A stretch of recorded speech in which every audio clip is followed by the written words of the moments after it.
Okay, let's make a start. First of all, welcome everyone to second semester of 2018 in the Masters of Architecture program. We'll in the tutorial we'll sort out any enrollment issues we might have, but I imagine that will all be good. So the unit is 8410 Architectural Practice PG. We've gone through when we're going to meet, so I might just keep moving on. I'm the convener, lecturer, and tutor, so your one-stop shop for this unit. Good thing I get on with most of you, because otherwise you're going to be sheer out of luck.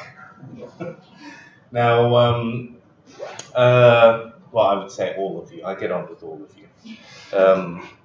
This is my third year at UC. I moved up here from Melbourne after I finished my PhD. My PhD was about the people that were involved in building 19th century timber forts in Northwest Borneo. So while it was history of architecture, it was also history of construction, and it was also about looking at architecture in a different way. So I bring these interests to my teaching as well. A bit warm in here. Windows, not openable. So, I think most of you would know me, but I teach in the primarily in the technology and architectural practice streams.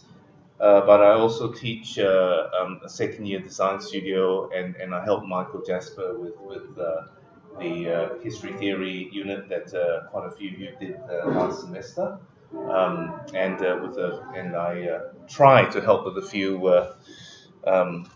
graduate research students, but that's questionable whether I actually have any good effect on or not there. So there's going to be two lectures today. The first lecture will go through these two things, and there are 23 slides here.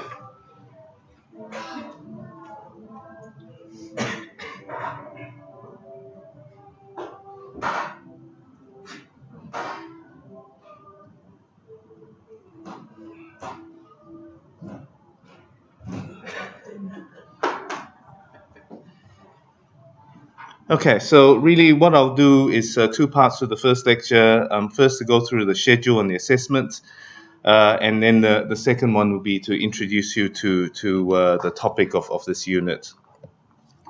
There'll be a series of lectures which I'll get to. There'll be 20 lectures in all, mostly double lectures, but of course 2 of those lectures will be revision about the stuff that we've studied before the exam.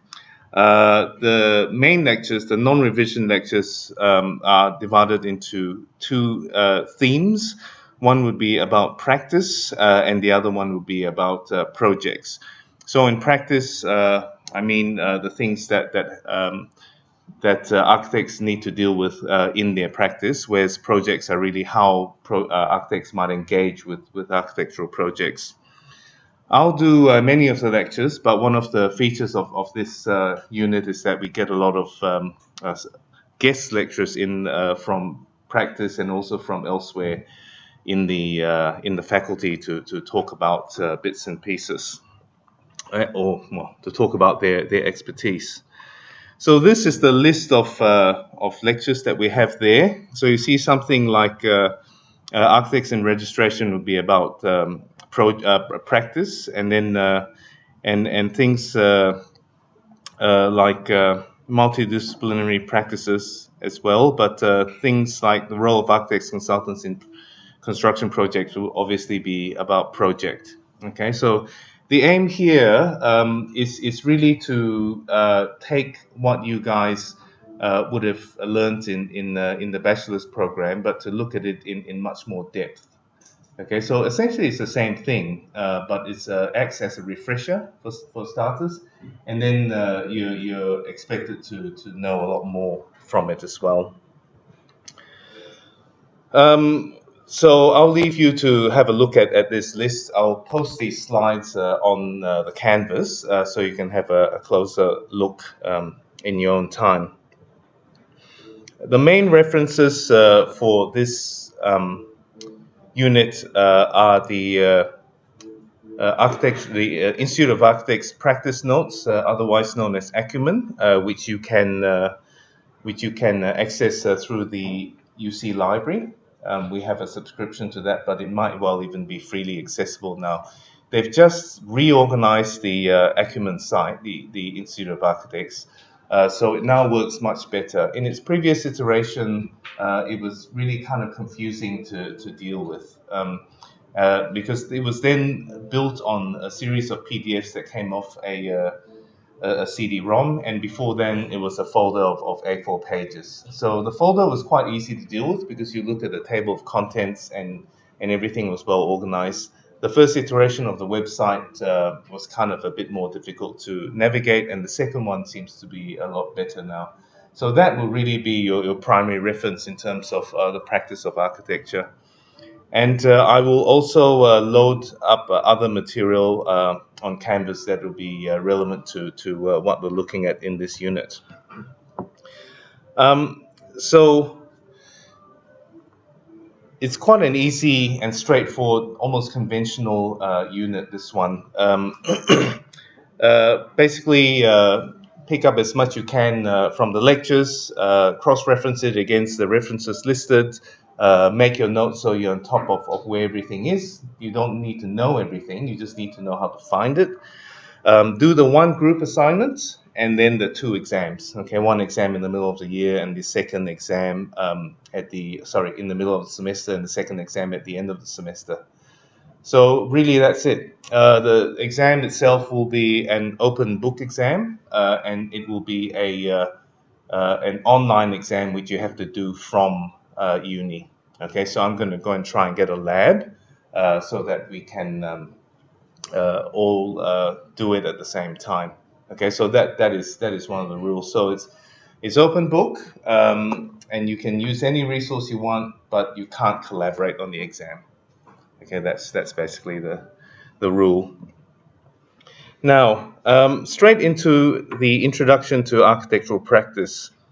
So when we're talking about architectural practice, we're talking about the architect much more than architecture, rather than the physical forms. Although in many cases we do also talk about the architect when we're talking about architecture. So I thought I might start with the common conceptions of the architect. The first one, which is very much bandied around, is the architect as artist. So you've got Corbusier at his retirement house painting on the wall on the left, and you've got Claude Monet painting in his studio in Paris on the right. So this idea is really that the architect does everything with a building, with a piece of architecture. The architect creates the entire piece of architecture, much as the painter creates the entire work of art. And this idea of the architect as artist has come from how architecture is criticized in the form of art history. So when you look at something in a way that art historians look at things, then you focus on the relationship between the creator and the thing at the end. All right, but architecture is not, can sometimes change from that. The other conception is the architect as designer. Here we see Corbusier with his clothes on, and Mies also with his clothes on in the studio, doing things that are quite familiar to us. Drawing and designing things. So this conception of the architect is really the architect that designs something which is then built by others. All right. So here we're starting to get a different conception where there's this separation between the architect and the builder, and maybe even the client. A common conception of the architect is as the engineer or the builder. So the engineer as in someone who would determine what structure is required so that the thing doesn't fall down, so the thing is structurally sound. And the builder is someone who's actually swinging hammers to actually make the thing with their own hands. Okay. And finally, of course, the architect is all of the above. So in a way, this is an extension of the architect as artist, in that the architect is really considered as the individual genius who does everything to produce a piece of architecture. Now, this is a more recent version of that idea of the architect as individual genius of God.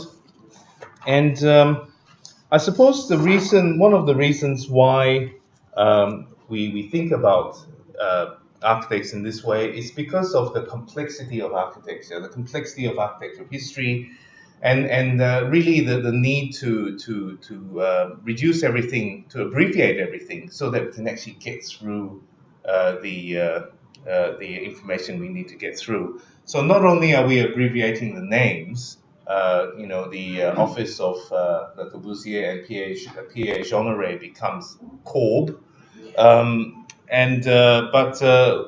we also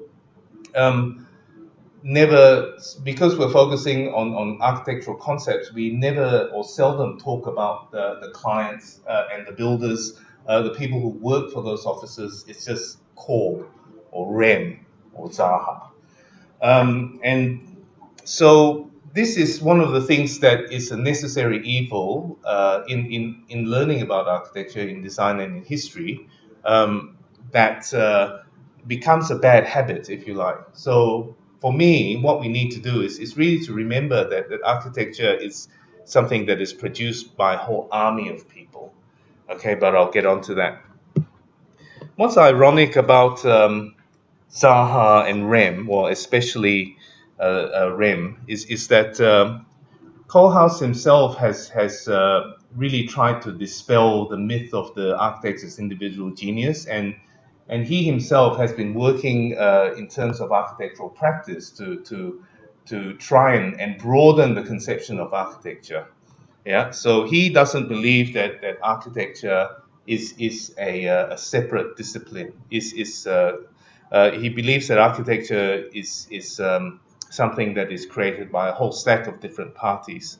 Ironically, we still regard him as Rem, as the great creator. Again, the shorthand. I'm not saying that we do it on purpose, but this is just a convenience for us who are looking at architecture. On the other side, we have Zaha Hadid, who was very much someone who leveraged her own individual personality in the practice of architecture. So when you got a building from her office, you were getting a building from her, right? With Koolhaas, his office is called OMA, the Office of Metropolitan Architecture, and he is always pushing his sense of self away from the creation of architecture and seeing architecture as being produced by the office and others. So, and both of them, I think, really, when they talk about architecture, they never say, I did this, I did that. They say, we tried to do this, we tried to engage this idea, and so on and so forth. So the individuals themselves are actually aware, of course, as to how things need to be to get produced, but there's this habit, again, that comes through.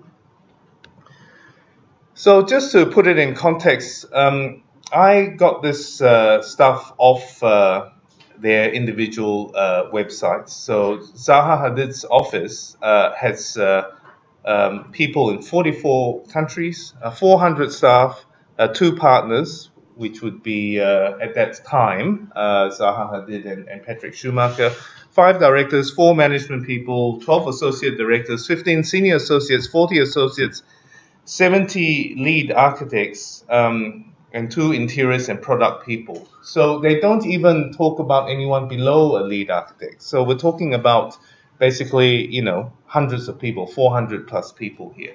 And that is what it takes to produce the architectural side of a building.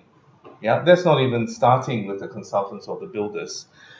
And OMA has 9 partners, 6 admin leaders, uh, seven offices in different countries, including Australia, and an overall team of 293 people from 44 countries. So this is an incredibly diverse type of organization, and really quite chaotic. So I guess what we want to know is what does it look like? When we look at Cole Huss's book SML Excel, very interesting. The first couple of pages, there's all these pictures of this crappy steel, pressed steel shelves that you buy at Kmart for like $30 with all these blue foam models on it, which looks just like our studio. So there is a familiarity. There is this similar system that is used in architecture, regardless of whether it is us or whether it is OMA. And it just all seems a little chaotic. So I think really this picture says a lot. This is the New York Stock Exchange before computerization, where people actually had to physically go and buy stocks from people with little pieces of paper. So this is a highly intricate machine, if you like, or series of machines that is incredibly complicated and needs incredible skill to be able to negotiate successfully and result in the production of architecture. So what we're trying to do in this unit is to try and unravel this perceived mess, this very complex organism, to try and organize the layers of information from the point of view of architectural practice. Okay, so I'm not saying that things can be simpler. All I'm saying is that with knowledge we can understand actually what's going on within that perceived mess. And most people who don't understand architectural practice, most non-architects, will look at the way that architectural practice works and just shake their head and have no idea how it actually happens. So for us, it's important to know this stuff so that we can explain to them what they need to know, the big structures, the smaller structures, the people we work with, the people who are involved, where we sit, where others sit, how much importance or authority we have depending on different kinds of setups and so on and so forth. Right, so this is also the kind of thing that the registration exam is going to ask of you. So you can consider this as really the first step towards registration, to give the big picture. So, what is an architect? The meaning of the word comes from the ancient Greek archi and tekton. All right, so I can't actually remember what they mean now because it's been a while. But it's essentially we then have to what we're looking for here is the origins of the architect. All right, we don't really know who the first architect was, mainly because our medium is English, and in terms of Western culture, I think Imhotep, the Egyptian Imhotep, is credited as being the first architect. But then we don't know who the first architect was in South Asia or in East Asia. So was there some Chinese guy or Indian guy or woman who was actually the first architect? We don't know that because our realm is limited to Western culture. Really, the architect started off as a builder. The architect started off as a builder. So before the 15th century, really there was no separation between the person who designed the building and the person who organized for that building to be constructed. Okay, it was the same person.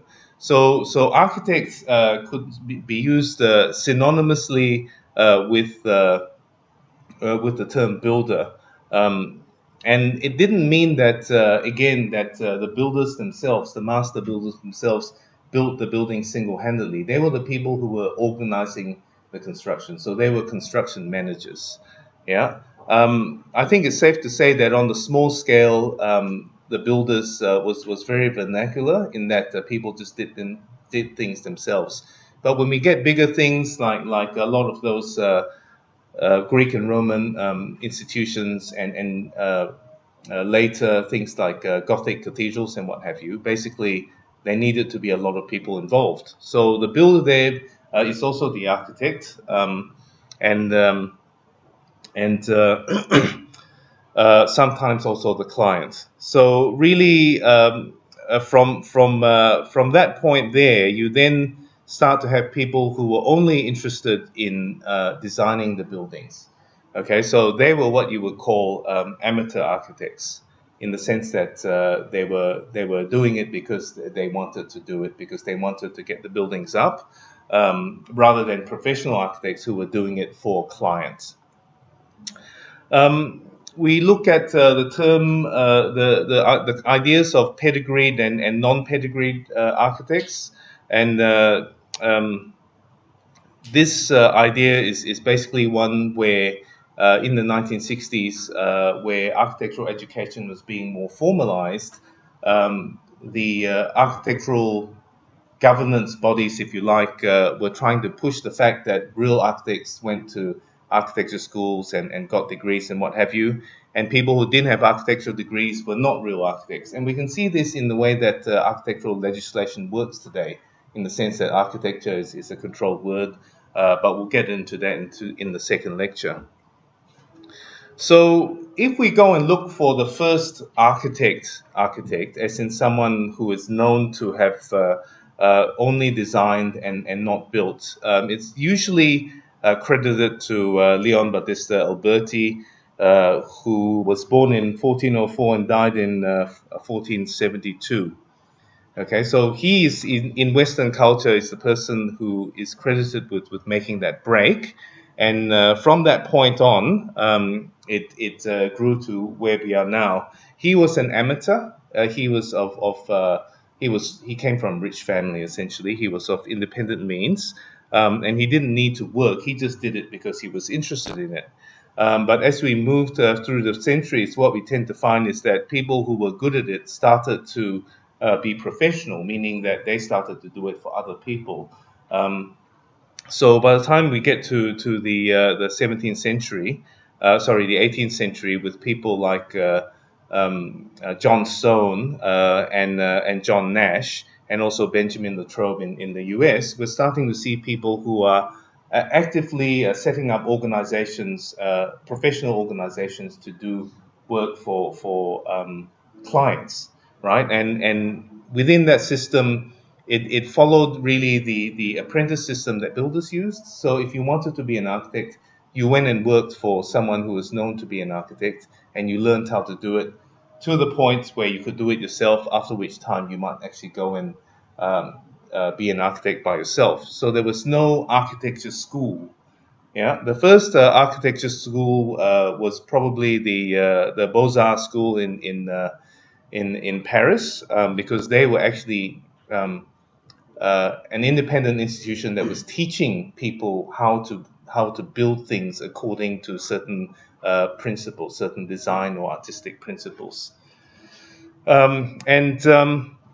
Really, that French system got taken up by other jurisdictions, and by the 19th century, we had our first architecture school in Australia, which is the University of Sydney.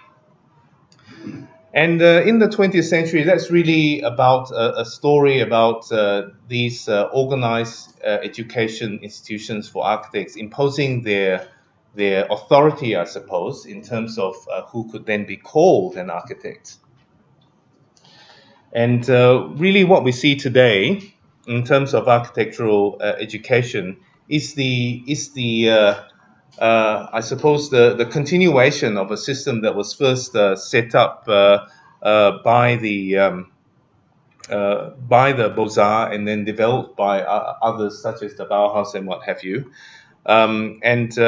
Architectural education, which you all know because you've all been through already the bachelor's course, has 5 streams to it: design, communications, history theory, technology, and practice. So all of these are interlinked. Yeah, and All these are interlinked, and all architecture schools are really made up of a combination of these things. The difference between architecture schools is really the different weightings they have on each of these five subject streams. So you will have a school like RMIT University, which is famous for design and communications. You have a school like the University of Melbourne, which is famous for history and theory. Deakin University is famous as a building science school, so they are very concerned with technology. Yeah, our school here at UC is one that for which the focus is on design. Design it has a very central place within the way architecture is taught at UC. And what you guys will find when you move into practice, if you're not already there, is in fact that in practice all these things are interlinked. So a necessary evil of teaching architecture is really to split all these things up into these streams as a way of getting information across. But at the end of the day, they're really all interlinked into the one thing, right? So right now, the habit with architecture students is very much one that is where you spend all your time doing design studio. I was certainly like that when I was a student, to the detriment of everything else. Okay, to the detriment of everything else. So that is, please take that as a comment rather than as a criticism, because I really don't have the answer, but it's something that needs to be dealt with. I think in the academy, because when you get into practice, this is all there in your face. You've got 2 hours to knock out this little perspective, and you have no longer than that. Boom, you've got to get it done. Yeah, there's no kind of pulling all-nighters when it's due before the night comes. Okay, so really, what does a contemporary architect do? Well, it very much depends on the geopolitical context. For us, in the world of the Commonwealth, in the world of the British Commonwealth, we approach architecture and construction in a very different way to which those processes work in other jurisdictions, such as in Northern Europe, Western Europe, Southern Europe, East Asia, South Asia, Southeast Asia, and so on and so forth, and America, South America, what have you. So all of this is very much dependent upon a certain culture by which architectural education exists. At the end of the day, it is very hard to say that there is one right way or one wrong way, because on the one hand, you look at a lot of the design skill of architects that we study.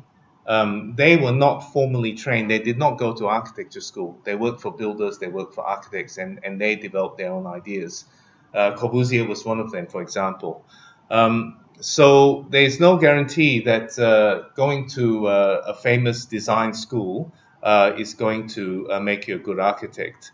There's many really crap architects that have come out of the Architecture Association School in London and RMIT University. I know a few of them personally. And there are fantastic architects that have come from more rounded schools and more general schools, and even some schools that one might consider crap schools.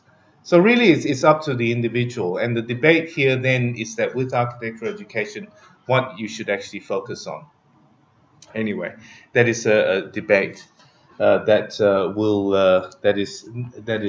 has not yet been won by one side or the other. Okay, so that is the introduction to the semester, and as we go through, we will look at the aspects brought up in this lecture in more depth. So are there any questions? Okay, very good. So let's move on to the next lecture, but before we do, can I suggest that we go and do a loop of the courtyard? Because it's bloody hot and I'm really gonna keel over. Anyway, I'll go and do a loop of the courtyard, so I'll see you in a minute. And we can have some musical accompaniment as well.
Shall we? Are we ready?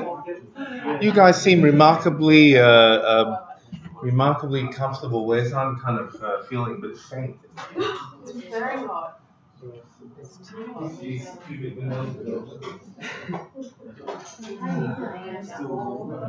I think we're going to try and get another room. Yeah. Because this is really diabolical. Okay, so the lectures will generally run about 40 minutes, and then I prefer to just kind of get through them, and then we can talk about the stuff that's raised in it, and move on from there. So second lecture today is architects and registration. Oh, I don't think I think I might have. I don't think it's pretty obvious, but really the exams are going to be made up of the stuff of the lectures. Okay, so the material delivered in the lectures will form the basis for the exam questions. So basically, what I'll do, how I do the exams is I have a set of core questions for each lecture, and then a set of alternative questions. So everybody will do the same set of core questions for each topic, but the Canvas system will choose random questions from the alternative set. Yeah, so you don't all do the same exam.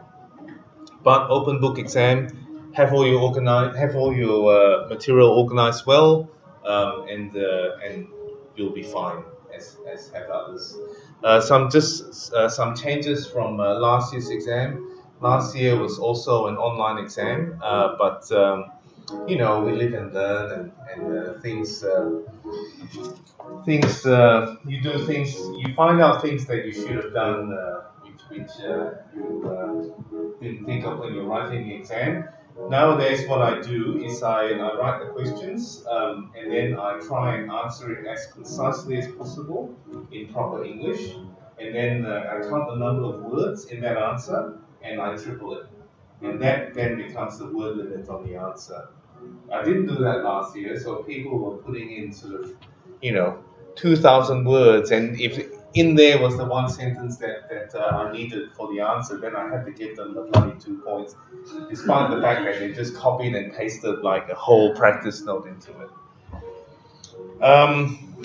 But so we live and we learn. Alrighty. So the second lecture is specifically about architects and the registration process.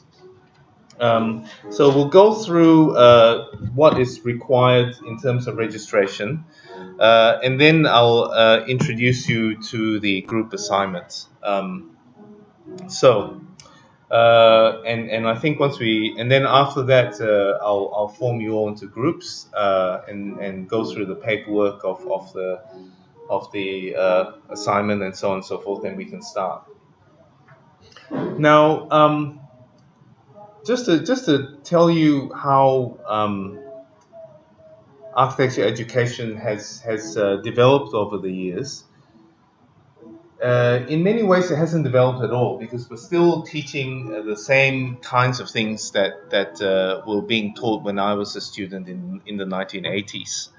But then the other thing, the main difference is that we have to now do it with a lot less units and a lot less time. Everything costs more now. Students work more now than they ever used to. Fees are expensive. Universities are trying to balance their costs and their profits, meaning that what happens is that we get squeezed on all fronts. So really, what we're trying to do here is to try and decide what is important. The stuff in this unit, really, we were taught over 3 units 20 years ago, 30 years ago. So this is the reality of what I've had to deal with. Over a 5-year program, I used to have 7 architectural practice units, and nowadays we have 2. Well, we have 3 now. That's the first year one. But in the new course, there's going to be more architectural practice woven into other units. So that's a good thing, I think, because all of those things actually then mean that architecture students get more familiar at the earlier stage with the actual practice of architecture. Anyway, moving right along. The first part of the second lecture is about registration. So the first thing you need to know when you're looking at registration is that it is a legal process, or a process that is covered by legislation or covered by law. Okay, so in Australia, generally we have 3 levels of law. We have federal or national law, which is what the federal government do in Canberra. We have state or territory law, which is the second level, and then we have local laws, which is the third level. So because the ACT is so small, we don't actually have local government. We only have a territory government, who are the people who write the laws. So the function of government is to make laws, hence the term lawmakers, when we refer to our parliamentarians. So if we look at the example of Sydney, Sydney is the capital of the state of New South Wales in Australia.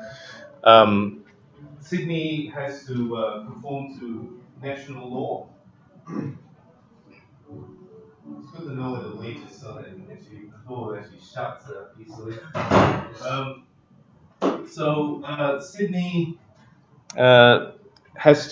New South Wales has to follow national law, and national laws are generally for big things such as taxation.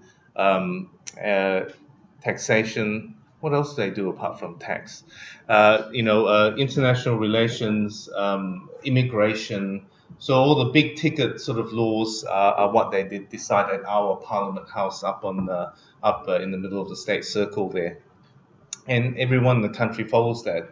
But Sydney also has their own state laws, which are determined on what's the name of the street that the New South Wales Parliament building's on?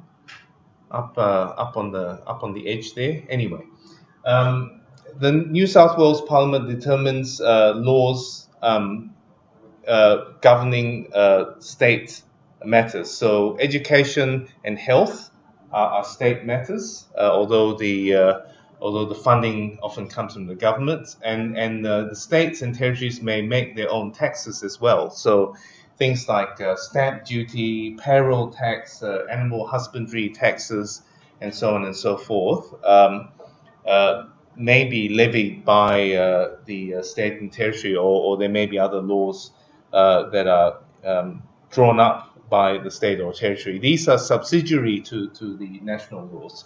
So you can't have a state law that clashes with a national law. The Canberra will always win, or well, the federal government will always win over the state government on this. State laws also determine planning in many ways. So in the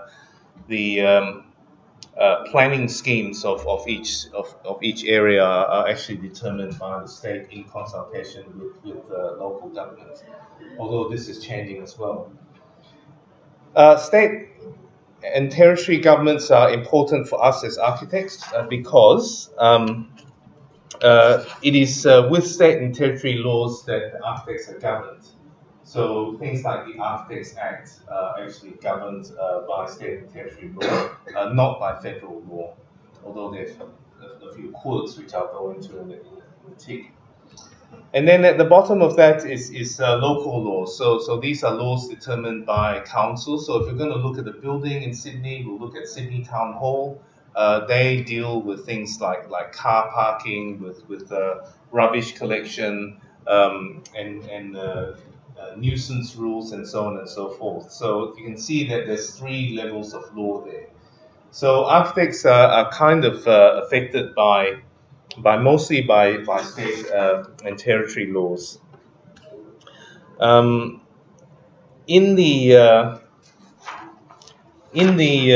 Before we get into detail on that, there are laws also that govern different stages of construction and control to what extent people can be involved.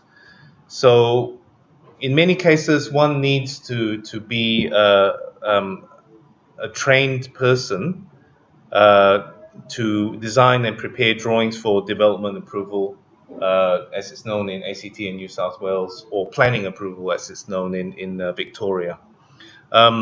Certainly, one needs to have. There are laws governing the preparation of drawings for building approval of most building classes. Okay, and we'll talk about this a bit more. And then again, there's laws that govern the construction of buildings and the management of construction contracts.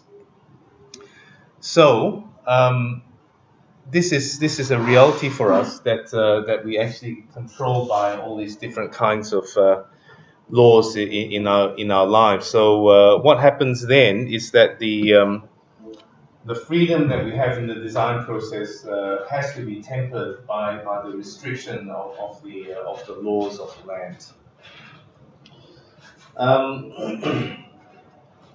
Laws also govern the people, not just the processes that are involved. This includes architects, engineers, land surveyors, other consultants, builders, building certifiers or building surveyors. Building surveyors is what building certifiers are known in Victoria. In New South Wales ACT, they're called certifiers. And also planning and development authorities. Okay, so what we'll be talking about throughout this semester is how these laws actually affect all of these people, and how they, in the end, affect our lives. Because everything we do is controlled by these things. Now, in terms of legislation, state and territory legislation generally have some form of the following. Some sort of legislation covering building, which might be known as the Building Act. Some form of legislation covering development planning, which would be known as the Planning Act or the Planning Scheme, which is its instrument to tell you what to do.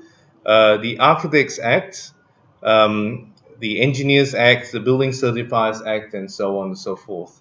So basically, what these laws cover, what these laws do is that they regulate what these professions or what these activities need to be, and how you need to be trained, and then under what conditions you can actually call yourself one of these things. The other professions that are covered are doctors, okay, medical doctors, and so it's interesting. If you look at all the university courses for which funded places are available at master's level, it is generally because there's some state legislation which covers those things. So for doctors, their master's programs are charged HECS, much as architects, the same as architects and engineers. Okay, and this is because their education is covered by legislation, and the legislation basically, and the government chooses to support that legislation. That doesn't mean that there are other institutions that can charge what they want. There's one private architecture school in Australia, which is Bond University on the Gold Coast. They charge $300,000 for a 5-year architecture degree. 300,000. So that's 60,000 a year. So the full fees at UC for overseas students or local students who are feeling rich is closer to it's in the mid-20s. So something like 22, 23, 24,000. Okay, so even when government-funded schools charge full fees, it is still not the same kind of rate as the full-on commercial university. Funded places, for those of you who pay HECS, it's about $1,000 a unit, so it's about $8,000 a year, which is about a third of what full fees are. Okay, so there's a considerable saving when you are able to be in a funded place. Essentially, what happens in that case is that you pay $8,000, the federal government will pay $16,000 towards your education. So that's basically how it works, and the reason they do that is because those professions are determined by this legislation. Okay. When we look at the Architects Act, it is a state and territory-based law based on pre-federation governments. So this is generally what happens. It's a competition between states and the Commonwealth. So what happens is the Commonwealth wants to get as much as it can, to control as much as it can, but the states are resisting that. The states are also trying to preserve as much of their power as possible. Because the thing is that apart from the ACT, every other state and territory in Australia existed before the Federation of Australia existed. Okay, so when Federation when Federation was implemented in 1901, what then happened is that the states needed to get on board and to be part of this bigger thing called the Commonwealth of Australia, and also to relinquish some of their power. So they relinquished the control over their taxes, most of their taxes, relinquished control over their immigration, relinquished control over their the military, and several other things. The Architects Act was not something that the federal government was interested in 1901. So mostly legislation covering architects remained at a state and territory level. But what has happened since that time is the various regulatory bodies that administer the Architects Acts have gotten together to try and standardize across the nation what an Architects Act actually is.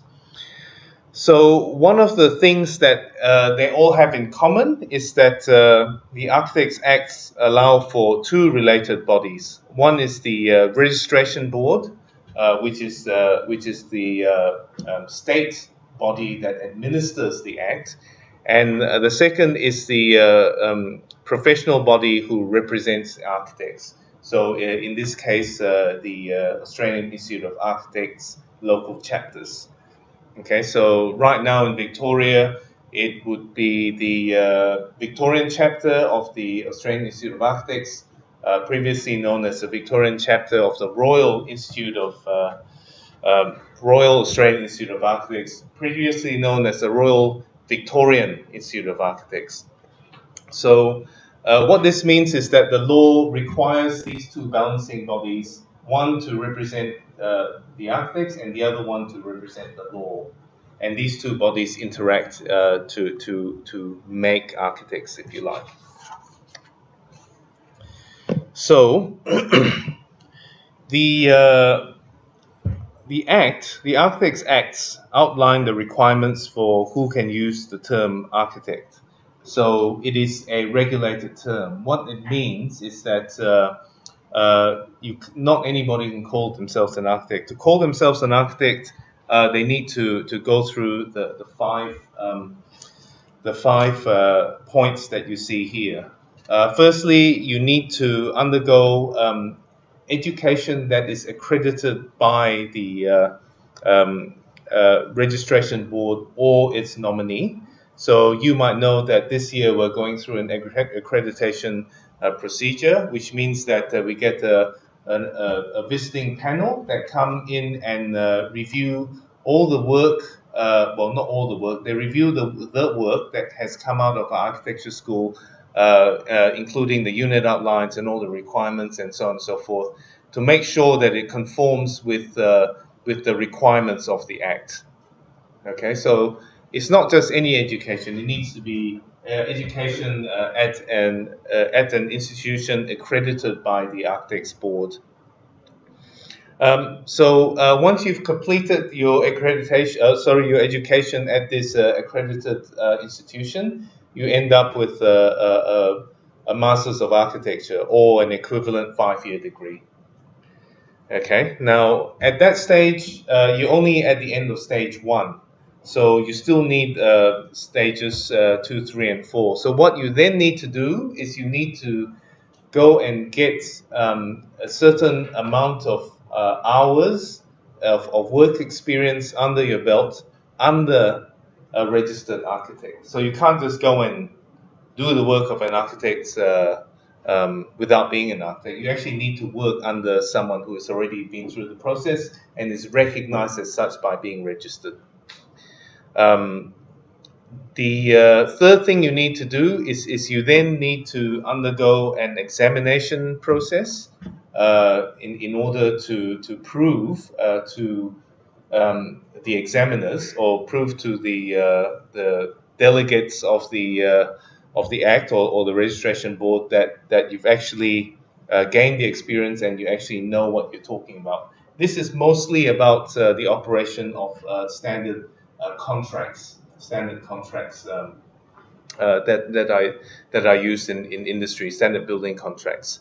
So once you pass that examination and they tell you you've passed, you're still not an architect. So what you need to do then to be an architect is you need to get professional indemnity insurance, not car insurance, not house insurance, professional indemnity insurance, which is an insurance that's put in place to protect your clients and the people that you deal with, and basically prove that you have this insurance by sending your certificate of currency to the Architects Board, and that will allow you to finish point 4. But then you're still not an architect. You need to do one more thing to be an architect. Essentially, you need to register with the registration board, which means that you have to pay a registration fee, and then you have to pay an annual fee. So every year you need to pay your registration fee to remain registered. So not only do you have to go through 5 years of education at a school that's had to jump through hoops to get itself accredited, and work at slave rates, only kidding, for a registered architect for 2 years, undergo what can be quite a tough exam, which is quite often contrary to practice. So this is very much about policy, not about practice. So in the office, you may just give one builder an extra 2 hours because his ute broke down up the street and he can't get his tender in by 5, and he needs to get his mate to come and pick him up, and yada yada yada. If you say that you made a special exception for a tenderer, um, uh, which wasn't then given to all the other tenderers, as the answer to a question in the examination, you will fail the examination. Okay, so this is something that we really need to get on top of. What we really need to do. What is the right thing to do? What is the legal thing to do by the law? How do we have to act? How do we have to carry ourselves? This is really what we need to do. And really, in real terms, this is really how we should be practicing our architecture when we come to it, because all of these things is based on good practice and on ethical principles, which I'll talk about in a future lecture. So, really, once you've done the exam, once you've paid your insurance, your professional indemnity insurance for architects, and have registered yourself with the Architects Board, then you will be able to call yourself an architect for the year in which you have paid up for.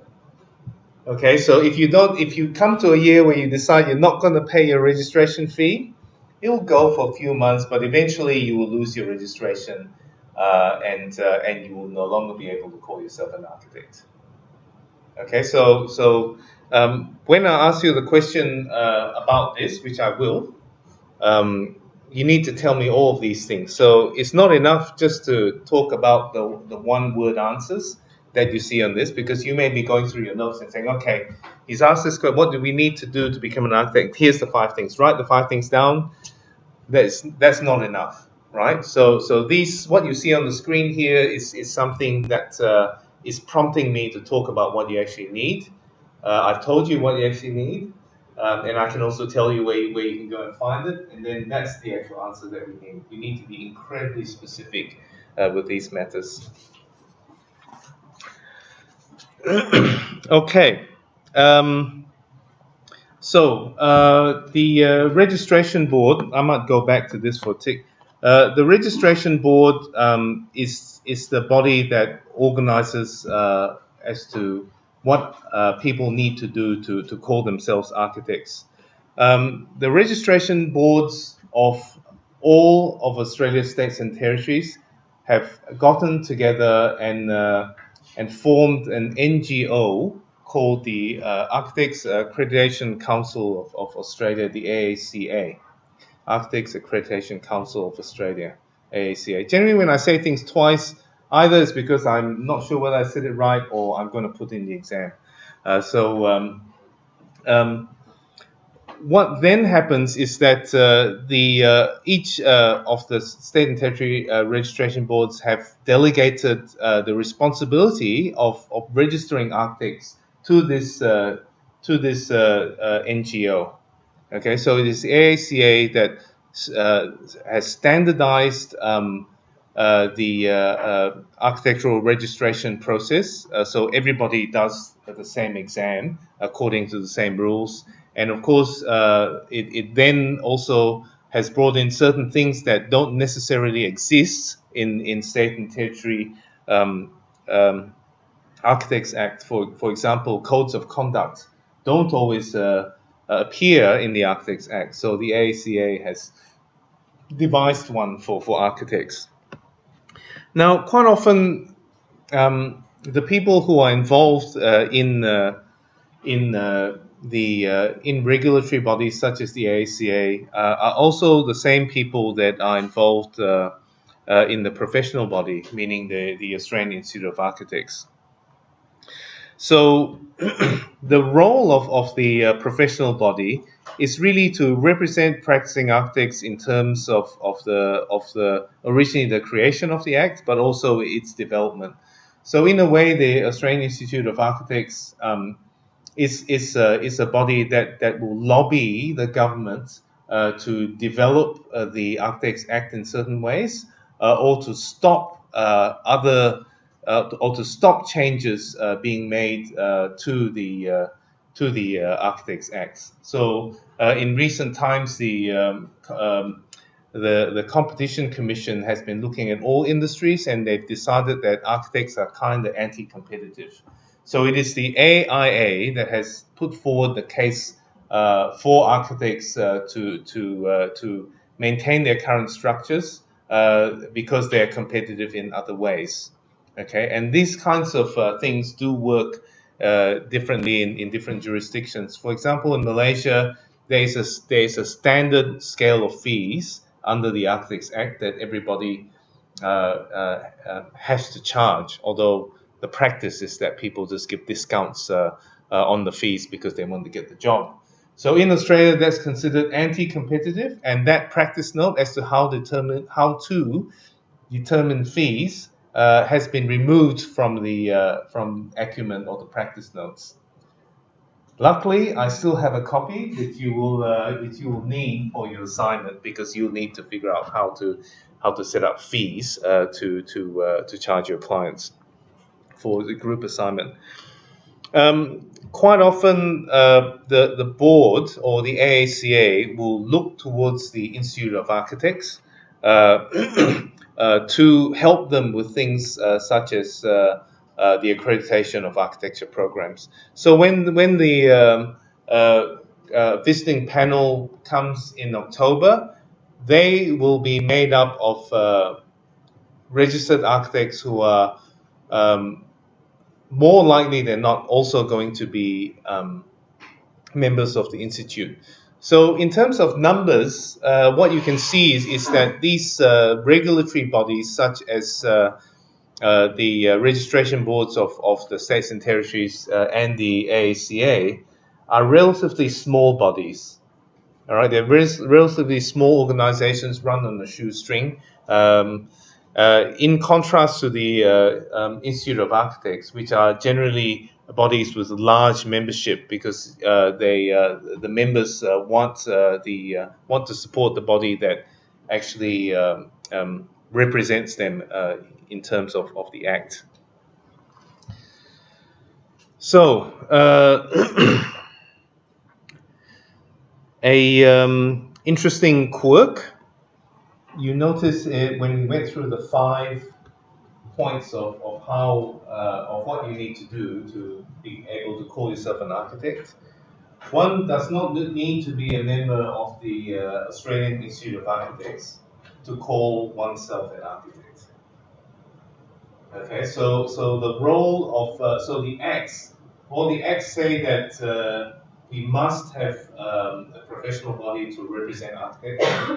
That professional body, membership of that professional body is not mandatory to be an architect. Okay, but but the Institute of Architects is responsible for the welfare and development of architects, which is why most architects get involved with the AIA.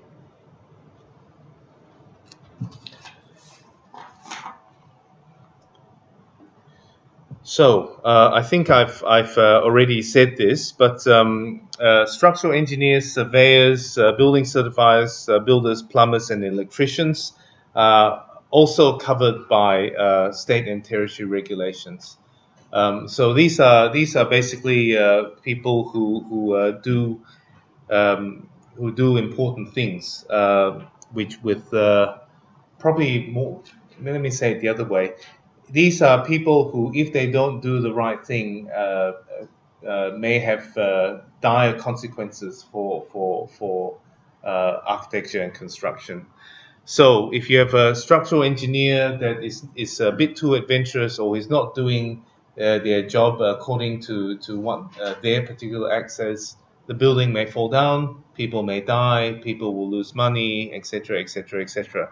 So these are very strictly regulated, just like doctors are.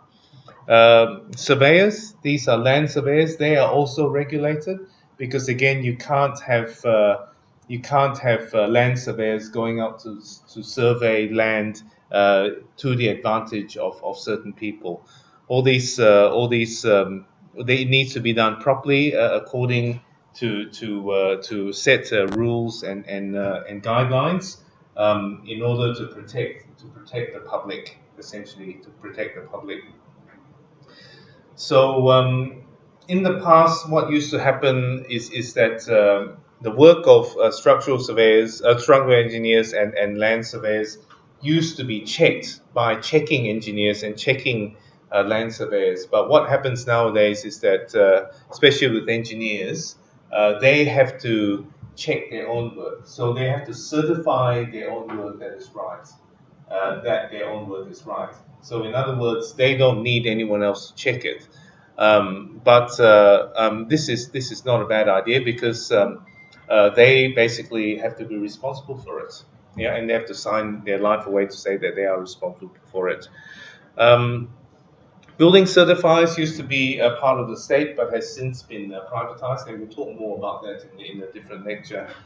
But builders is the same thing. You can't have builders. You can't have someone who doesn't know what they're doing too many things. So owner builders are allowable under most state and territory building acts, but there's a limitation to that, and there needs to be certain infrastructure to scaffold owner builders. So builders need to go through certain types of training and to have certain types of certification and experience. Out of this whole list of people, it's easiest to get a builder's license. It's much harder to get a plumber's license or an electrician's license. With plumbers and electricians, they have to certify that their work is according to the standards. And not only that, they get randomly audited by the plumbers and the plumbing authority and the electrical authorities. So when I did my renovation recently, there was both of these guys, the plumbing inspector and two electrical inspectors, came out to have a look at the works. One electrical inspector came out to inspect the work of aircon guy, who has to be a plumber and an electrician, and the other inspector came out to inspect the work of the electrician. The inspector who came out to inspect the aircon guy's electrical work said that the aircon guy was good, but the other electrician had made a mistake. So they're not even that narrow that they will stick to the program. They'll be a busybody and go and look at everybody's business. But that's okay. It's good for me because then I know that everything is done properly. And of course, issuance of certificates of electrical safety and so on and so forth was all done, as well as the plumbing plans, the sanitary plans was actually updated. I've checked all of that just in case because I'm a busybody too. Okay, but I think really at the end of the day, it is a very rigorous system. Which is not without holes. So we can't rely on the system. It is also a very complicated system. So we need to understand intimately how it operates and be able to know how to check to make sure that things are done properly. This is what you guys are aiming towards with practice and registration. So, any questions? And look, yes. Are you going to talk about the legislation in Canberra, which means that we can be criminally prosecuted for failing to do any of our due diligence? That's a new lecture. That's up and coming because that's a very good question, and the short answer is yes. There'll be a lecture on that centered around the process of getting building approval, where we'll also talk about the Grenfell disaster and the recent state of the of that flammable cladding that's being used on tall buildings, and whose fault it actually is. Yeah. So yes. I was wondering, do architects have like specific due diligence requirements when working with consultants and contractors to ensure that they're licensed? So we don't have to actually check their work, we have to check that they're licensed or registered. Okay, that is generally the job of the building certifier, the person who issues the building approval, the approval to start building. The building certifier will make sure that all the people who are involved in the project are properly registered. But really, as an architect, that's something that we want to know before we even start, because we don't want to be tripped up at the last minute. Oh, your famous plumber, old school, does things really beautifully, can braze brass and blah blah blah, and can get pipes through the titles, but he's not registered. We can't use it. Yeah, and we don't want to get to that point because it's going to hold everything up. And if we've already ascertained a timeline with our clients, and our clients are banking on that, literally, because they need to use the premises at a certain time, and we get a delay of what might be a couple of weeks because all plumbers are busy and blah blah. Then it's going to be a big problem for us. So while we're not required to have that due diligence, I think I would do it anyway. I do it anyway because I guess it comes under the due diligence of our responsibility to our clients more than to the law.